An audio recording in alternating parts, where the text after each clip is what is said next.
Sejam bem-vindos à TV Púlpito do Sertão Reformado.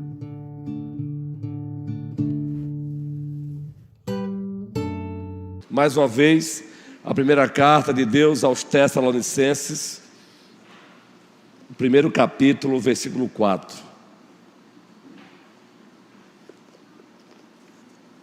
Uma igreja íntegra e relevante é possível e é necessário. Uma igreja íntegra e relevante é possível e é necessário. É possível e é necessário. O texto básico, mais uma vez, primeira carta de Deus aos Tessalonicenses, primeiro capítulo, versículo 7. Pois aqui nós temos uma igreja íntegra e relevante. E o texto diz assim: assim vocês se tornaram modelo para todos os crentes na Macedônia e na Acaia. E o apóstolo Paulo, antes do versículo lido e depois, ele oferece as razões que o levou a descrever aquela igreja como igreja modelo. Seja no seu contexto imediato, seja no seu contexto remoto, nesse linguajar da hermenêutica. Antes, observe aí a partir do versículo 2, porque ele descreveu aquela igreja como igreja modelo.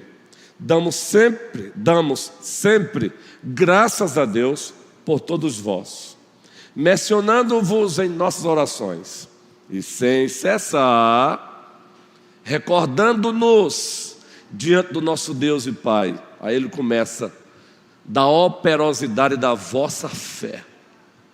Está aí, uma igreja íntegra e relevante. Operosidade da vossa fé. Segundo, da abnegação do vosso amor. Está aí, igreja íntegra e relevante. Terceiro, e da firmeza da vossa esperança em nosso Senhor Jesus Cristo.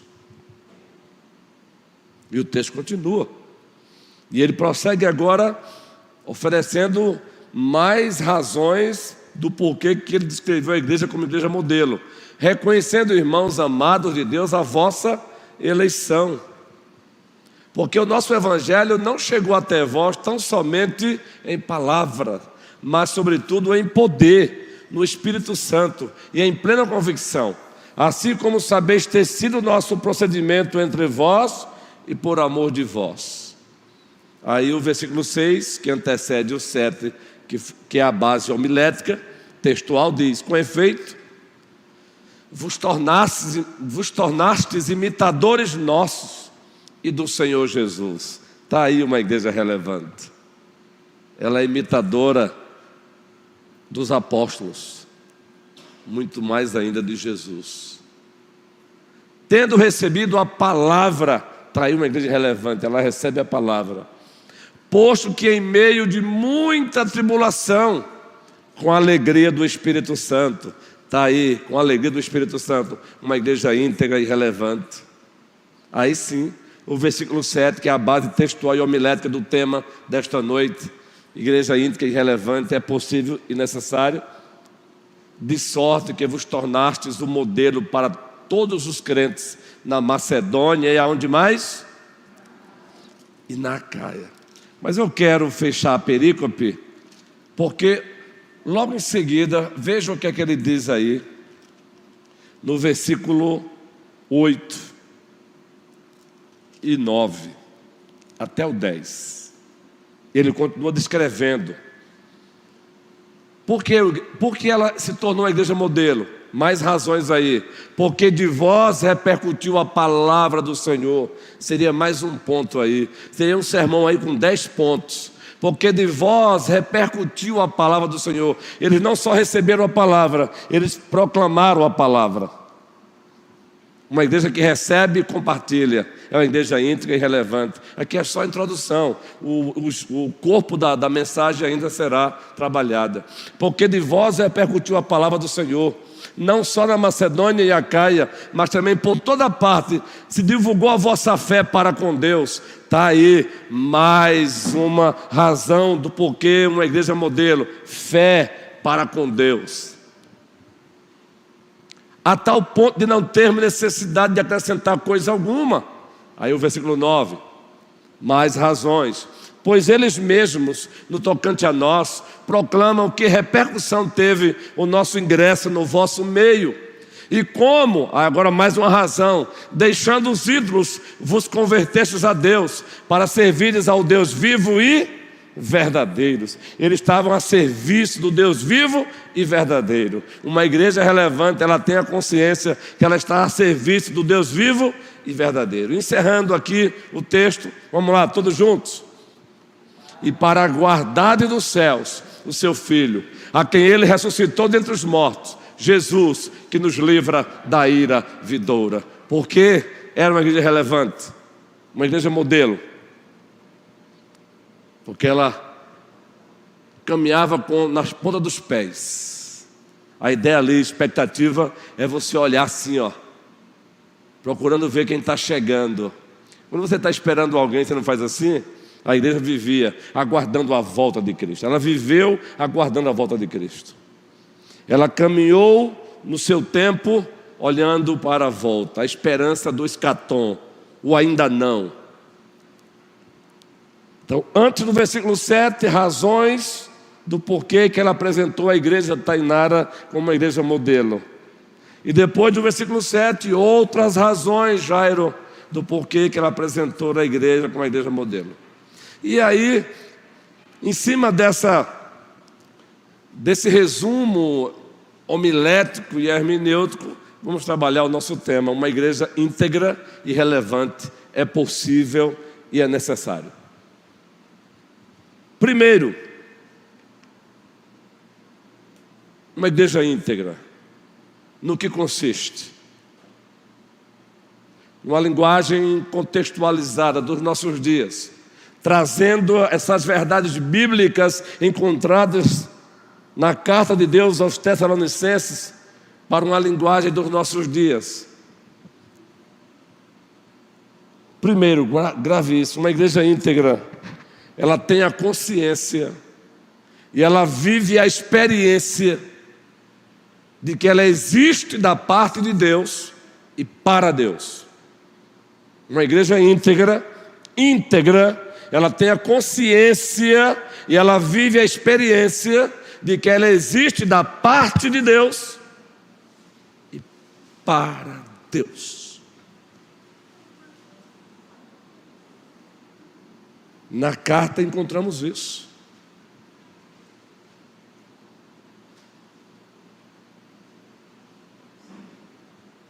Uma igreja íntegra, ela tem essa consciência, ela vive essa experiência. Os servos de Deus que iniciaram esta igreja foram apenas instrumentos nas mãos do Altíssimo. Mas a igreja nasceu da parte de Deus e para Deus. Essa é uma igreja íntegra. Ela caminha com essa consciência, ela vive essa experiência que é da parte de Deus que ela existe, e ela existe para a glória de Deus, para a exaltação de Deus. Essa é uma igreja íntegra. E é possível e é necessário. Pois quando a igreja se esquece de que ela existe da parte de Deus e para a glória de Deus, ela passa a fazer um trilhão de coisas. Ela passa a ser tudo o que ela não deve ser. Ela passa a achar que ela existe da parte dela mesma e ela existe para ela mesma. Não, a igreja existe da parte de Deus e é para Deus.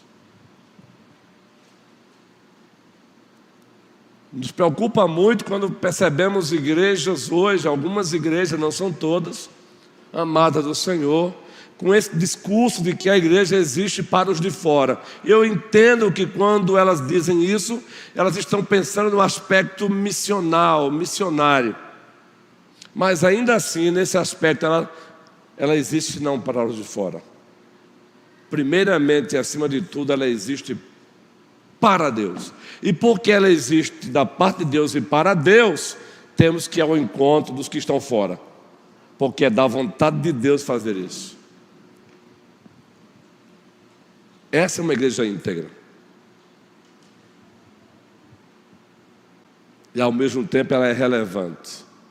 Só que eu estou abordando a primeira parte, uma igreja íntegra.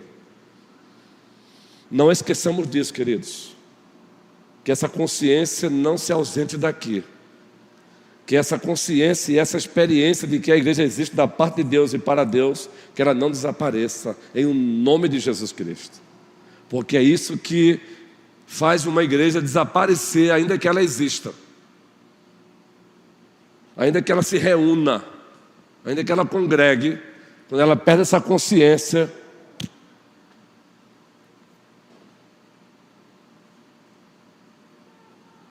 ela perde o rumo.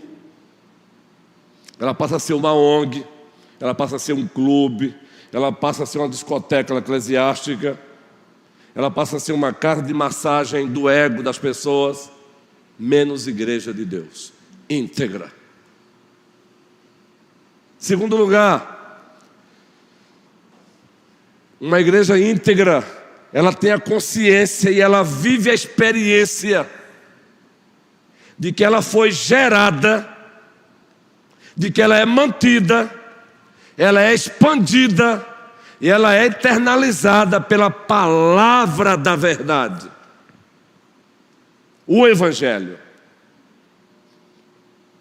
Essa é uma igreja íntegra. Ela tem a consciência e vive a experiência de que ela foi gerada, ela é mantida, ela é expandida, ela é eternalizada pela palavra da verdade. E a palavra da verdade é o Evangelho. Está lá em Tiago, meus irmãos e minhas irmãs, abram as vossas Bíblias. Tiago, carta de Deus, o primeiro capítulo.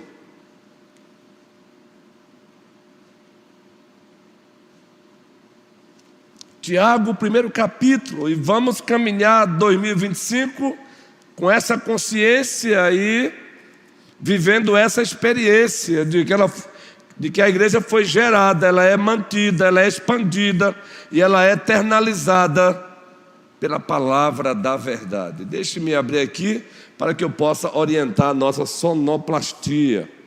Observem, o texto está lá entre os versículos 12 e o versículo 16. Muito especialmente o 18. Vamos lá, o 18. Observem. Nós estamos trabalhando essa carta aos domingos, não é? Interrompemos agora, voltaremos com ela só em fevereiro, se o soberano Deus quiser. Mas observem que Tiago aqui, ele nos oferece o que do Pai das luzes emana. O que emana do Pai das luzes? Versículo 18. O que é que diz aqui? Pois segundo o seu querer, Ele nos gerou pela palavra da verdade, para que fôssemos como que primícias das suas criaturas. Fomos gerados pela palavra da verdade. Então esse é o segundo ponto. Uma igreja íntegra e uma igreja relevante, ela tem a consciência e ela vive a experiência de que ela foi gerada, ela é mantida, ela é expandida, ela é eternizada pela palavra da verdade, pela palavra de Deus, pelo Evangelho, pregado com ousadia, com intrepidez, com fidelidade, no poder e pelo poder do Espírito Santo. 2 pontinhos aí, não é? O primeiro qual é? Uma igreja íntegra e relevante, ela tem a consciência e vive a experiência de que ela existe da parte de Deus e para a glória de Deus. Está lá, Colossenses 1,16, poderia ser citado também. Tudo foi criado por Ele, por meio dEle e para Ele. Por Ele e para Ele. Está lá, Colossenses 1, 16. Mas dentro de uma aplicação estendida a Romanos 11, 36. Porque dele, por meio dele e para ele são todas as coisas. Então o primeiro ponto é esse. Uma igreja íntegra e relevante, ela tem a consciência e vive a experiência de que ela existe. O principal trabalho dele. Porque a igreja é gerada, foi gerada, é gerada, mantida, expandida e eternizada pela palavra. Santifica-os na verdade, disse Cristo, e a tua palavra é a verdade. É a palavra. Terceiro, uma igreja íntegra.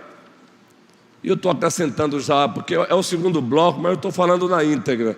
Eu estou falando na plenitude. Uma igreja íntegra e relevante. Ela tem a consciência. E ela vive a experiência de que ela tem uma missão querigmática e uma missão apologética. Uma igreja íntegra e relevante, ela tem a consciência, Joelso querido, e ela vive a experiência, Luiz, de que ela tem uma missão querigmática e apologética. Vamos explicar isso. A missão querigmática, anunciar o evangelho para os que estão lá fora, alcançar os perdidos. Missão querigmática, dentro e fora. A pregação da palavra, a pregação do evangelho. Mas a outra missão dela, a apologética. Aqui eu encontro pastores e eu fico agoniado quando eu os encontro falando isso. Eu entendo o que eles querem falar, mas precisam tomar cuidado. Eles dizem assim, esse negócio de ficar aí defendendo e tal, Deus não precisa de advogado. Deus não precisa de advogado, mas a fé que Ele nos deu, Ele mandou defendê-la sim. Que coisa, como é que eu encontro pastores mesmo tirando aquilo que faz parte de uma igreja relevante? Defender a fé, está lá em Judas 3. Batalhando pela fé que uma vez por todas foi dada aos santos. Por isso que a igreja antiga, ela tinha, não se assuste com a linguagem, ela tinha os polemistas. E não leia essa palavra com a convenção linguística de hoje. Não leia essa palavra polemista com a semântica de hoje. A igreja lá antiga tinha os polemistas e tinha os apologetas. Os apologistas. Quem eram eles? Os polemistas defendiam a igreja dos ataques de dentro. Eram bispos, pastores. Eles cumpriam Atos 20, olhai por vós e por todo o rebanho, sobre o qual o Espírito Santo vos constituiu bispos, para pastoreardes a igreja de Deus, a qual Ele comprou com o seu sangue. Então os polemistas ficaram conhecidos assim, eles estavam dentro da igreja, e quando um lobo aparecia tentando morder a igreja, eles, ficaram conhecidos como polemistas. A palavra hoje, por conta da semântica, ela já é olhada assim com, não é? Quando você diz que alguém é polêmico, é num aspecto pejorativo. Mas tinha os apologistas, os apologetas, bispos da igreja. Eles defendiam a igreja dos ataques de fora. Você pode pegar qualquer manual honesto de história da igreja, que vocês vão encontrar esse linguajar, os polemistas e os apologetas. Nós temos hoje essas mesmas pessoas, pois a igreja tem esse dever também. Uma igreja íntegra e relevante, ela tem a consciência, ela vive a experiência de que ela tem uma missão querigmática e concomitantemente, ao mesmo tempo, uma missão apologética. Ela tem que defender a sua fé. Claro que ela não vai usar jamais o expediente que o mundo usa. Ela vai usar a armadura de Deus, Efésios 6. Com todas as suas peças. Ela não vai usar o expediente do mundo para defender a sua fé, mas ela vai usar a própria armadura de Deus, está lá. Quantas peças tem a armadura de Deus? Quem se lembra aí?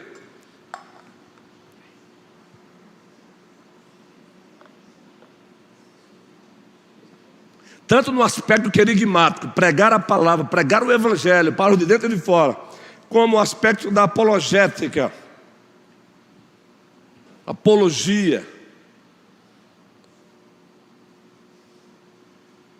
O cinto da verdade. Paulo tem em mente ali um soldado romano pronto para a batalha. O cinto da verdade, Nanda, Diva, Eleia, Neuma, presbítero Manuel, Eduardo. Cinto da verdade. O que mais? Couraça da justiça, ó. Protegia o tórax do soldado contra as lanças. Couraça da justiça. O que mais? Isso. Adiantamos aí, mas é isso mesmo. As botas do evangelho da paz. Não tem problema a ordem. O que mais? O capacete da salvação. O que mais? A couraça da fé. Ou melhor, o escudo da fé. O que mais? A espada do Espírito. É com essa armadura que missão querigmática e missão apologética. Mas uma igreja íntegra e relevante, ela tem a consciência e vive a experiência de que ela tem uma missão querigmática e apologética. Claro que quando nós estudamos as dimensões da obra missionária, é muito mais do que isso. Eu estou resumindo apenas. Porque tem uma missão para fora e uma missão para dentro. Por exemplo, a missão coinônica. A missão coinônica é para dentro da igreja. É o que nós chamamos de comunhão dos santos na linguagem confessional. Missão coinônica. A missão proséitica é a oração da igreja. A igreja é uma igreja que ora, proséitica. Não se preocupe com essa linguagem não. Nem se preocupe se você vai memorizar ou não. Deixa isso para os pastores mesmo. Entenda apenas a ideia, a substância. Mas eu quero que você pense nisso. Uma igreja íntegra e relevante, ela tem a consciência e ela vive a experiência de que ela tem uma missão querigmática, pregar o evangelho no poder e pelo poder do Espírito Santo, dentro e fora, mas também fazer apologética, defender a fé, sem medo. Mas tem mais. E como tem? Uma igreja relevante, meus irmãos, ou melhor, íntegra e relevante, ela tem a consciência e vive a experiência de que ela não existe para construir um império denominacional, ainda que a denominação tenha o seu lugar, mas para expandir o reino de Jesus Cristo. Disse Cristo, nos ensinou a orar: venha a nós o teu reino. Em nome de Cristo, entenda, existe lugar para a denominação. Nós fazemos parte de uma e devemos valorizá-la. Mas acima de tudo, como igreja íntegra e relevante, nós não estamos construindo aqui, nós não estamos aqui para construir o império IPB. Nós estamos aqui para expandir o reino de Jesus Cristo. A IPB é consequência. A IPB é consequência. Mas ela mesma está subordinada ao reino de Jesus Cristo. Isso é muito importante isso. Aliás, a IPB ganha quando as igrejas que estão sob a sua jurisdição, elas têm essa consciência de que, elas têm essa consciência e vivem a experiência de que elas não existem para construírem um império denominacional, mas elas existem para expandir o reino de Cristo. A IPB é plataforma.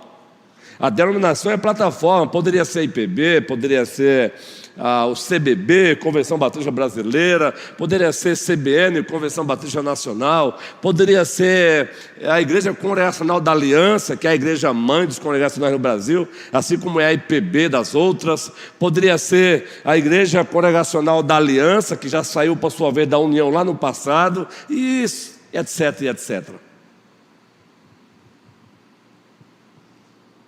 Essa é uma igreja íntegra e relevante. E eu vou repetir, ela tem a consciência, ela vive a experiência de que ela não foi chamada para construir um império denominacional, mas, acima de tudo, expandir o reino de Jesus Cristo. A denominação, ela ganha com isso, como consequência.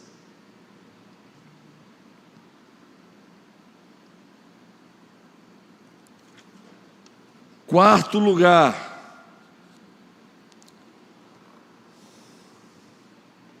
uma igreja íntegra e relevante, ela tem a consciência.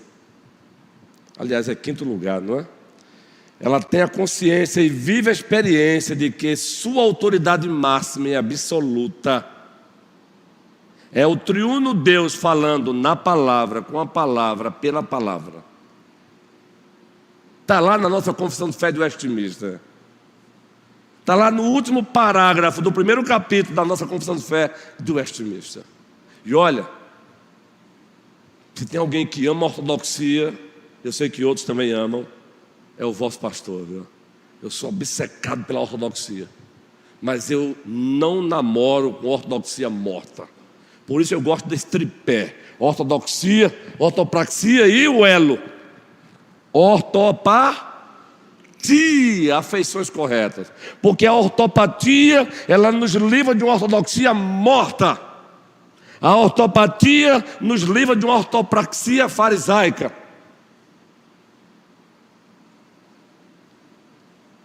Mas é preciso isso, uma igreja íntegra e relevante. Ela tem a consciência e vive a experiência de que sua autoridade máxima e absoluta é o triuno Deus falando na palavra, com a palavra e pela palavra. O seu colégio pastoral tem essa consciência, e graças a Deus o nosso aqui tem. O de vocês, né? O vosso colégio pastoral tem a consciência de que a autoridade máxima e absoluta não é ele, o colégio pastoral. O próprio colégio pastoral está subordinado à autoridade máxima e absoluta da igreja. O Pai, o Filho e o Espírito Santo, falando na palavra, com a palavra, pela palavra. Graças a Deus por isso. O colégio pastoral que tem essa consciência, ele ganha com isso, ele não perde. Porque se a igreja entende isso, então ela vai entender que a autoridade máxima levantou autoridades subordinadas. E o colégio pastoral é uma autoridade subordinada e deve ser respeitado. Entendeu como uma coisa valoriza a outra e não o contrário? Agora também, quando a gente inverte essa ordem, o negócio fica feio. Que não é o nosso caso aqui, graças a Deus. De um colégio pastoral achar que arrogar a autoridade máxima e absoluta na igreja, aí é desgraça total. Porque aí a verdadeira autoridade máxima e absoluta vai lá e diz: não são vocês não. Graças a Deus não é o nosso caso, gente. Graças a Deus, eu sou testemunha. Nosso colégio pastoral tem tido esse entendimento. Mas é preciso que vocês também tenham. É preciso que vocês tenham. Olha lá, ó, o último parágrafo da confissão de fé de Westminster. Na verdade, esse aí é ótimo também sobre autoridade, mas põe lá o 10º, por favor, Jean.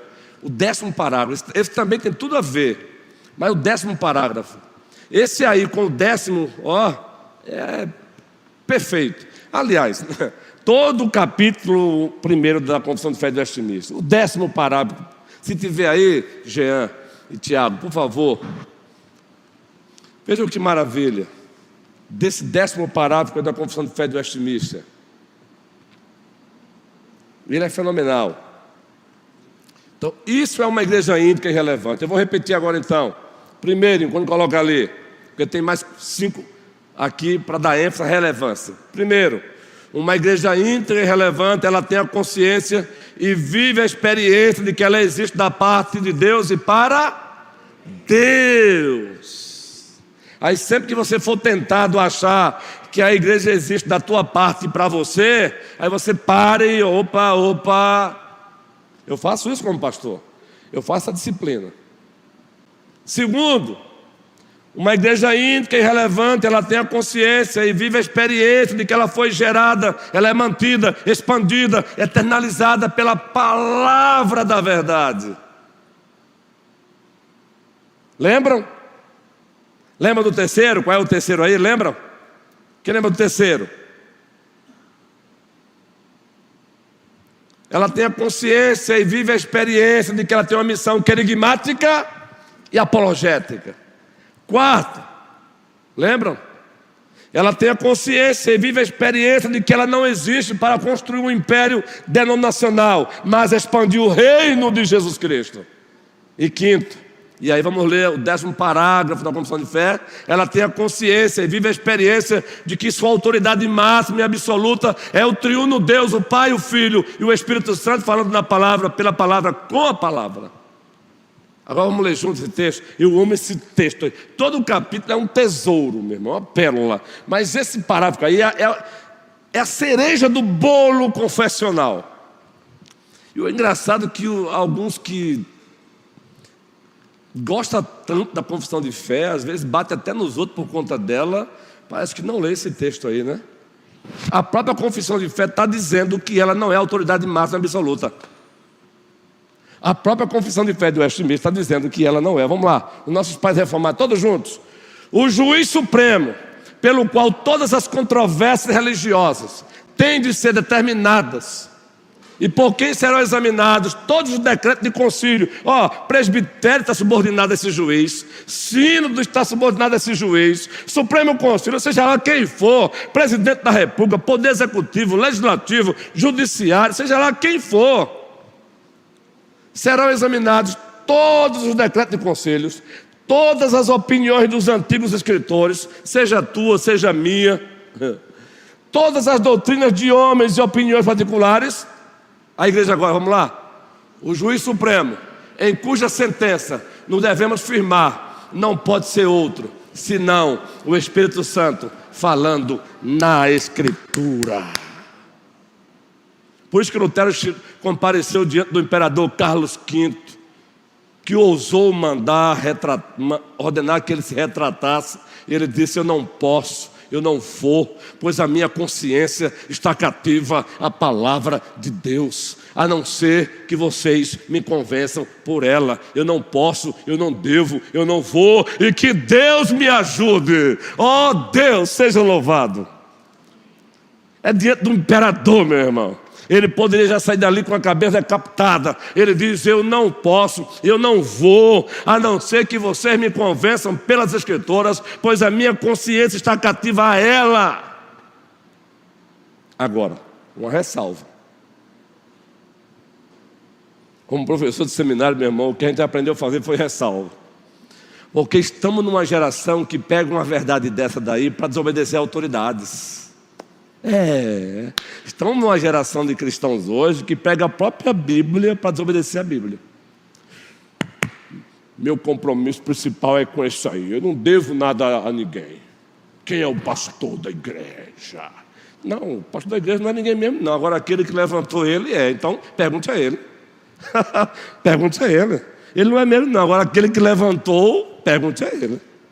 Bem, gente, nenhum problema comigo quanto a isso aqui, viu? Eu estou dando um exemplo.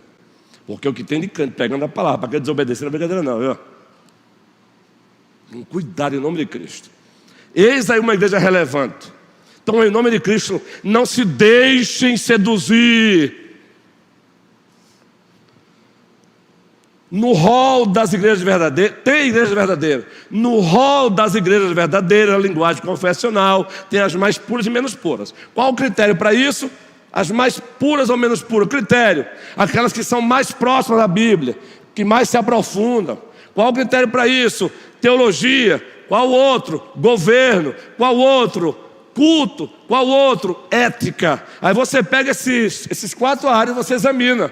Uma igreja que tem uma teologia bíblica, sistemática, mais próxima da Bíblia, mais pura. Uma igreja que tem um governo mais próximo da Bíblia, mais pura. Uma igreja que tem um culto mais próximo da Bíblia, mais aprofundado, mais puro. Ética, mais próximo da Bíblia, mais aprofundado, mais puro. Só que todas elas são igrejas verdadeiras, daí menos pura. Há uma variação, porque até entre as puras, nessa linguagem confessional, existe ainda escalas. Mais pura na escala 5, mais pura na escala 6, mais pura na escala 7. Até também entre as menos puras.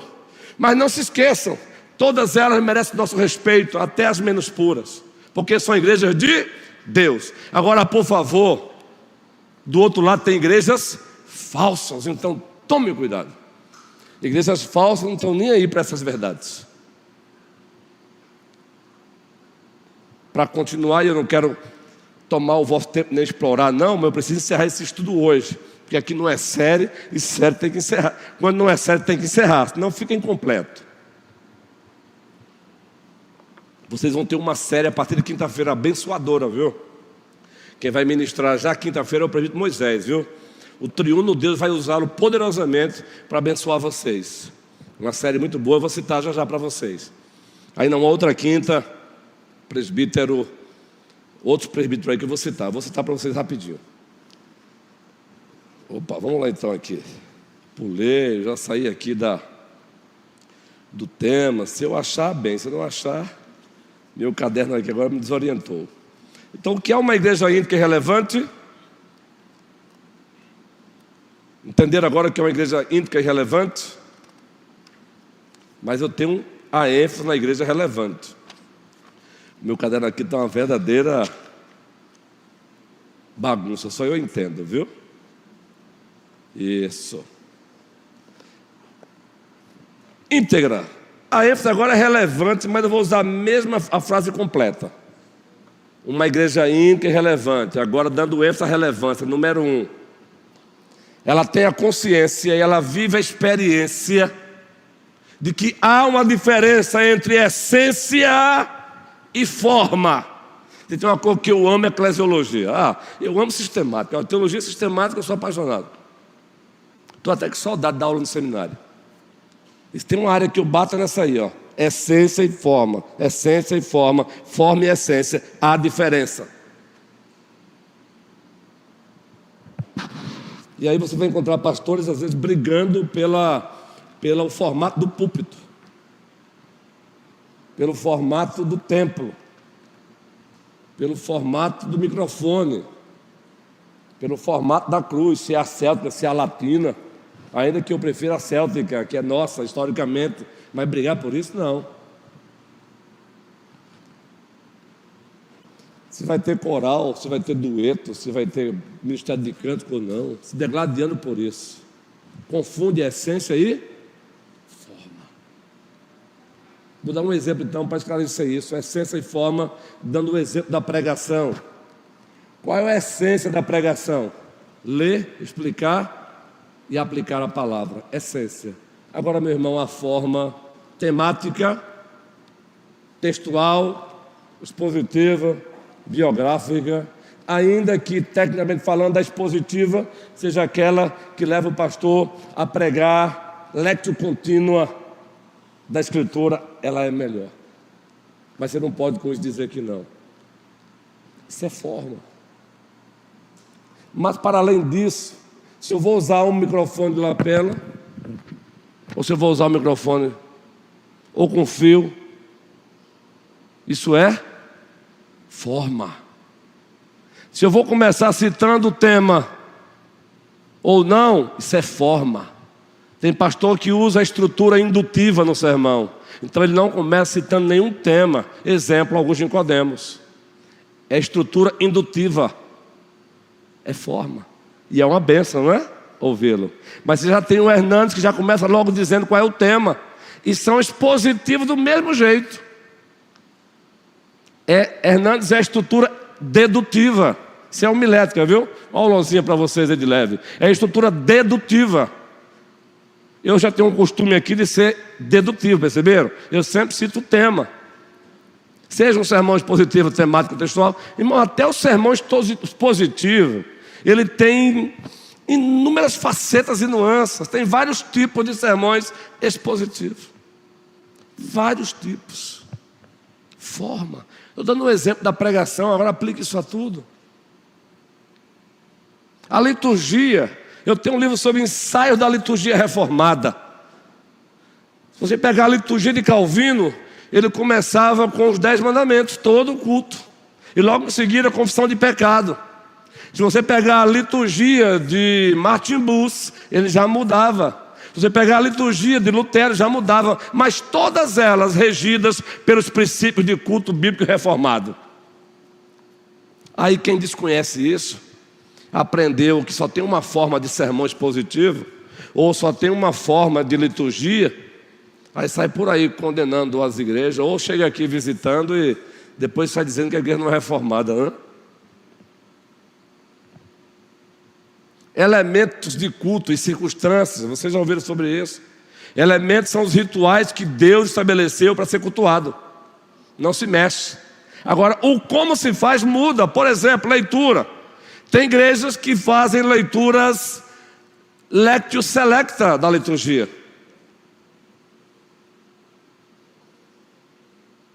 Seleciona alguns textos, domingo após domingo. Nós já estamos aqui fazendo diferente agora. Já fizemos também. Estamos fazendo uma liturgia lectio selecta panorâmica. Perceberam? Que este ano caminhamos praticamente por todas as cartas, propositadamente. Liturgia lectio selecta panorâmica. Ou melhor, liturgia lectio contínua panorâmica. Já tem igreja que faz a liturgia lectio contínua mesmo, capítulo por capítulo. O culto fica mais demorado. Essência e forma. Mas muitos, por não saberem disso, engessam a igreja. Engessam a igreja. Aí quer chamar isso de fé reformada? Para mim não. Para mim não funciona chamar isso de fé reformada. Então o que é que uma igreja íntegra e relevante faz? Ela tem o que, gente?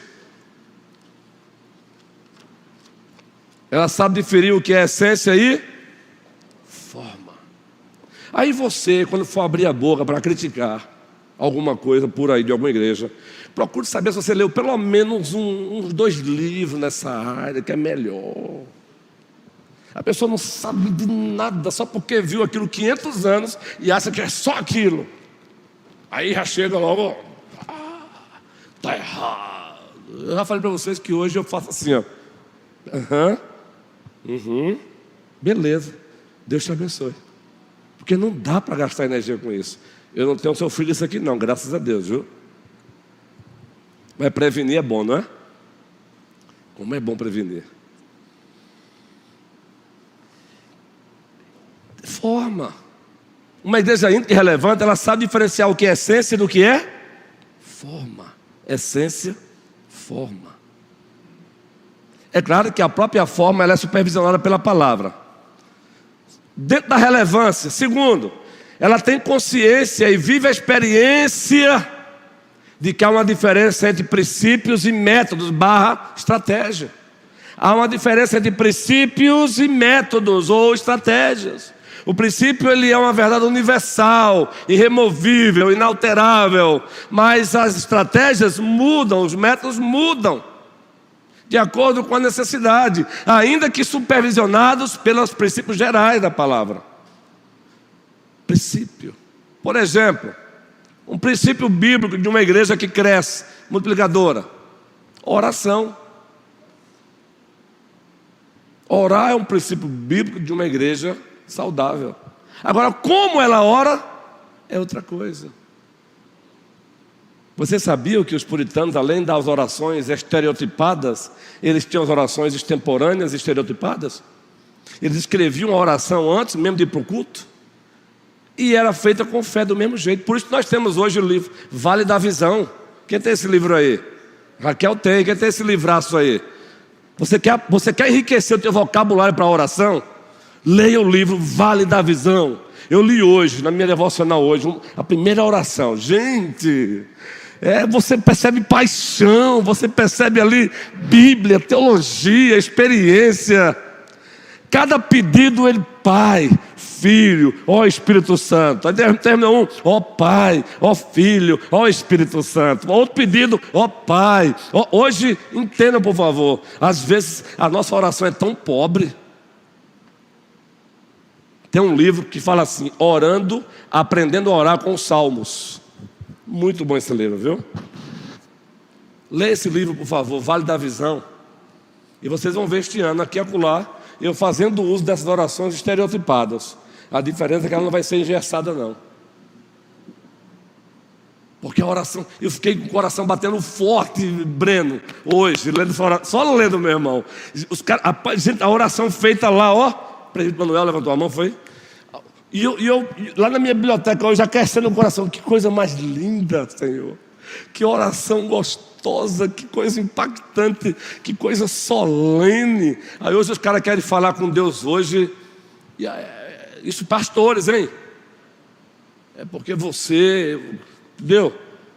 Você, aí o serafim, santo, santo, santo, é o Senhor dos exércitos, e toda a terra está cheia da tua glória. Presbítero Manuel. Pastor, em relação à oração escrita, antes mesmo de fazê-la, né? Há aqueles que acham que é errado, embora era uma prática do passado. Né? O que o senhor pode falar a respeito disso? O seu perfil, na verdade, né? O certo é errado, é certo, não é errado. Mas nem é o seu certo, perfil. nem é errado. Depende Exatamente. de quem faz a oração. Exatamente. Porque até a oração extemporânea pode ser pobre, pode ser errada, teologia péssima. Entendeu, guerreirão? Sua fala está boa. Ela nem é errada, nem está errado quem faz e nem está errado quem não faz. Porque o que transforma ela numa oração verdadeira é quem está orando, com fé, com fervor, com ousadia. Porque o pessoal confunde a oração estereotipada, guerreiro, como que abrir o livrinho e ficar ali, não é? Primeiro que esses caras faziam em casa, liam e reliam. Eles oravam essa oração 500 vezes. Quando ele ia para o púlpito, até na mente já estava, guerreiro. Até na mente já estava. Mas é boa a tua fala. É porque às vezes o cara faz e nem lê o que ele Nem fez.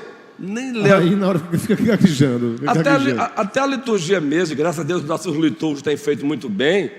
E eu louvo a Deus pela vida deles aqui, do Moisés, do César, do Humberto, do Clécio. Todos eles leem com antecedência. Mas eu percebo, nas minhas andanças por aí, quando o liturgo pegou a liturgia em cima da hora que eu mandei. Eu percebo na hora, ele gaguejando na leitura, porque ele não leu o texto antes. Muito menos a Há uma passagem diferença. bíblica. Muito menos a passagem bíblica. Né? Justamente. Nem o esqueleto ele viu. Entendeu? Mais... Então a questão não é se ela é estereotipada ou se é extemporânea. A questão é se ela foi feita antes. Entendeu? E há uma diferença, guerreiro. Então a sua fala é muito oportuna. Ela nem é pecado quem faz, nem é pecado quem não faz. Agora, quem faz deve saber. Qual é o problema? O cara não tem experiência disso, quer fazer. Aí mata mesmo. Eu já vi gente fazendo, aí mata mesmo. O cara tropeçando até na oração, que ele nem leu. Ele achou bonitinho, ele nunca fez ela em casa, ele nem leu várias vezes, aí quer fazer aqui. Aí fica horrível mesmo. E outra coisa, o cara não vai dizer aqui, gente, vamos fazer agora uma oração estereotipada. Não, o cara que tem experiência, ele diz, gente, vamos orar. Aí ele deixa o livrinho aberto aqui, estratégia, guerreiro. Vou dar aqui um exemplo aqui. Um exemplo. Está aqui o livro, a oração estereotipada. Ó Pai, Tu que nos elegeste antes da fundação do mundo em Cristo Jesus. Ó Jesus Cristo, Tu que nos compraste com o Teu sangue. Ó Santo Espírito, nosso ser Ele penhou. É diferente, guerreiro. E eu estou lendo. Agora o cara, ó Pai, eu já vi isso. Ó Pai que... Aí misericórdia, meu amigo. Aí dá vontade de chegar perto assim e fazer assim, ó. Para que está ficando feio. E ofende a Deus. Na verdade, eu particularmente acho que você deve orar com a sua oratória cotidiana, né? Porque senão fica meio que artificial. E ainda bem que você colocou o que você acha, né, guerreiro? Não, é o que eu acho. Graças a Deus. É o que eu acho. Não quer dizer que tem que ser. Isso. Mas eu digo assim, quando você já tem a sua oratória, quando você tem uma boa oratória, isso. Você faz... Presbítero Humberto ali, vai lá, guerreiro. Enquanto chega o microfone lá, deixa eu adiantar aqui o terceiro ponto, viu? Não, deixa o guerreiro terminar logo ali, que aí eu continuo para a gente fechar por hoje, viu? Vamos lá, guerreiro. Pastor, eu concordo com o que Manuel trouxe. Nesse sentido, a gente estava uma vez na Consciência Cristã e quem estava lá pregando foi Mark Dever. E aí no ministério dele ele falou que quando ele vai fazer a liturgia, ele solicita do liturgo que mande a oração antes para ele, que é o pastor da igreja, para ele verificar a oração, para ver se está dentro de um padrão que ele entende que seja o correto. Ah, mas aí já é extremo.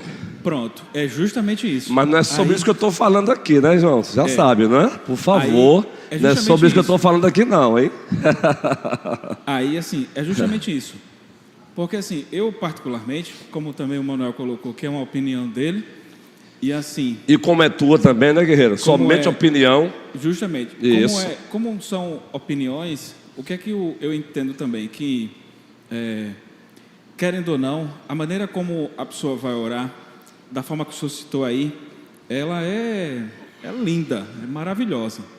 E também tem aquelas orações que fluem do jeito da pessoa quando ela está intercedendo ali por uma causa, né? Ou a maneira como a pessoa vai também se falar com Deus, porque como o Manuel também falou, a retórica nossa, muitas vezes, ela limita-nos nesse sentido também. E aí, quando a gente vê exemplos de orações, a gente fica assim empolgado, porque a gente está vendo com pessoas que já têm uma prática maior. Isso. E eu costumo dizer também que a própria palavra de Deus, ela já é repleta de orações que são maravilhosas. Porque quando a gente, inclusive na aula que eu dou lá no Catecúmenos, quando eu vou falar sobre a oração, eu menciono isso. Vamos ler uma oração de um personagem bíblico. Nossa, é a Deus toda a glória.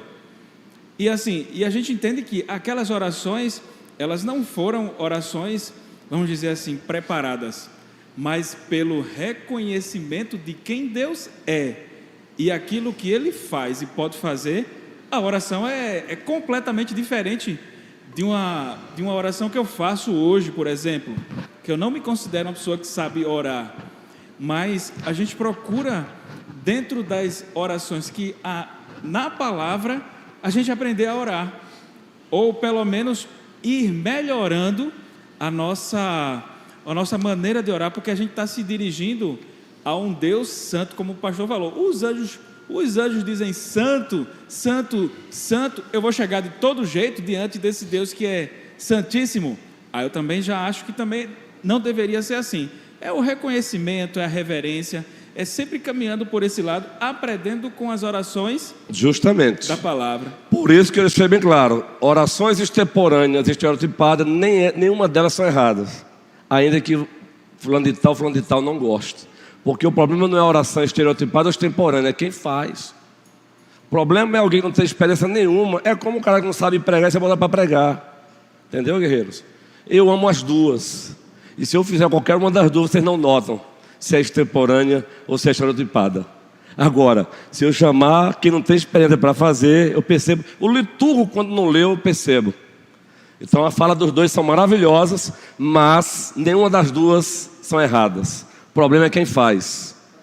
Quem faz está errado, é quem não sabe fazer. Não. O assunto aqui não é nem esse, viu, gente? Eu dei um exemplo aqui, viu? Essa oração é para as lideranças fazerem. Liturgia. Não, para toda a igreja. Deixa eu dar um exemplo aqui de uma oração aqui. Novamente, eu vou começar o culto. Estereotipada, está na minha mente aqui agora. Estereotipada. Salmos. Quando você lê um salmo na oração, é a oração estereotipada. Agora você precisa ter ele na mente. Observe. Eu começo o culto assim às vezes. Ó soberano Senhor, os céus e a terra proclamam a tua glória. O firmamento anuncia as obras das tuas mãos. Um dia discursa outro dia, Senhor. Aí eu coloco o Senhor. E uma noite revela conhecimento outra noite. Como é bom saber disso, Senhor. Aí eu vou lá e... Entendeu, Luiz? Oração estereotipada, ela tem vários formatos. Por exemplo, orar a Bíblia é oração estereotipada. Agora, para você orar a Bíblia, tem que fazer o quê? Tem que conhecer. É oração estereotipada. Entendeu? Agora, os exemplos que o Manuel estão dando, eles viram péssimo exemplo. Aí eu não posso condenar uma prática por conta de um péssimo exemplo que tiveram, que eles viram. Mas que deve exigir da sua liderança, que manda a oração estereotipada, isso aí. desnecessário, né, meu irmão? É até desconfiar dos seus colegas. Agora, eu como pastor,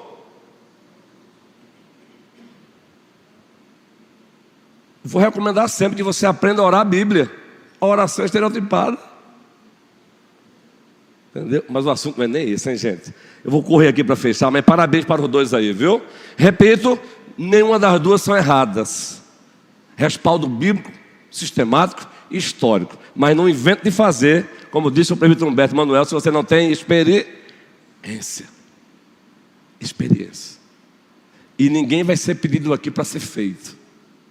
É por isso que eu falo, cada um no seu posto, meu irmão. Cada um no seu postozinho, não tem problema nenhum. Uma igreja relevante, irrelevante, ela tem o que mais? Ela não confunde princípios com métodos. E olha, eu estava dando um exemplo de princípios e métodos. E aí chegamos a isso, não é? Quando você sabe o que é um princípio, você entende que a estratégia e o método muda. Mas tem igreja que não sabe. Ela não sabe ser relevante. Terceiro lugar, ela tem consciência, isso aqui é forte, ela tem consciência e vive a experiência de que deve pregar o evangelho na língua do povo aonde ela chega, e não na língua de quem vai. Já pensou? Se Deus não mandasse traduzir do grego para o português, do grego para o latim, tem que pregar o evangelho no grego para os portugueses. 1 Coríntios capítulo 14, a hora avançou. Vocês sabem que lá nós temos uma das orientações litúrgicas para o culto. Quem sabe qual é? 1 Coríntios 14. Nós temos muitas orientações para o culto. E lá nós temos uma delas. Sempre que damos aula sobre teologia do culto, a gente destaca ela. Vocês sabem. Os presbíteros muito especialmente sabem. Porque se está assim, não é? 1 Coríntios 14. O culto deve ser inteligível. Ou seja, até as nossas canções, ela não pode ter o português arcaico. Isso é a igreja íntegra e relevante. Isso é a igreja íntegra e relevante. Entendeu? Aonde o evangelho chega com a língua não de quem chega lá, mas de quem aguarda. E para encerrar, uma igreja íntegra e relevante, ela tem a consciência e vive a experiência de que não se deve dogmatizar costumes e práticas locais. Não se deve dogmatizar costumes e práticas locais. Então, por exemplo, o presidente Manuel disse: eu acho que não é legal. Beleza. Ele pegou por isso? Não. Agora, se a partir de agora ele vir para mim dizer: o dia que se eu fizer uma oração assim, aí eu vou dizer: opa, você não é o dono da igreja não, cabra. O dono é Cristo. Estou aqui só dando um exemplo. O dia que um Beto chegar para mim e dizer: vai fazer uma oração assim, não, eu vou dizer: opa, você também não é o dono da igreja não, meu mano. O dono é Cristo. Eu jamais vou ouvir esse deles, viu, gente, que eu conheço. Estou dando um exemplo. Então não queira dogmatizar a tua prática, o que você acha que é certo ou errado, não. Muito menos aquilo que não é nem certo e nem errado. Assim que como pastor, por exemplo, Mike Dever, gosto muito dele, mas discordo dele em gênero, número e grau. Se ele quer fazer uma oração estereotipada, que ele faça, se ele tem experiência. Agora, exigir da liderança que faça. Agora também, eu fazer uma oração estereotipada e alguém vir me questionar, opa, alto lá, mano. Você está no campo errado aqui. Aqui não. Entendeu? Essa é uma igreja íntegra e relevante. Gente, são apenas exemplos. Não dogmatize práticas, não dogmatize costume da igreja local. Só o problema dos neopuritanos é que eles querem dogmatizar, por exemplo, o cântico dos salmos. Se a igreja não cantar só salmo, não é reformada. Se a igreja não tiver só violão, não é reformada.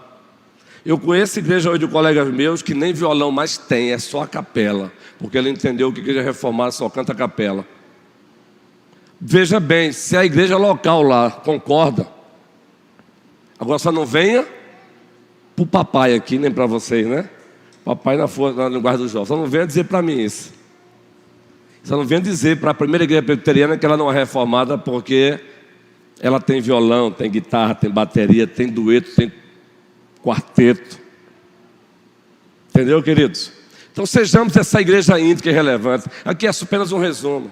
Porque aí continuaremos crescendo com qualidade em qualidade e quantidade. Em o nome de Jesus Cristo. Íntegra, ela não negocia a mensagem dela, mas ela entende que ela pode ser relevante, ou seja, ela pode usar as ferramentas, os instrumentos bons, necessários para transmitir essa mesma mensagem. Que o Senhor nos abençoe, queridos, hoje e sempre.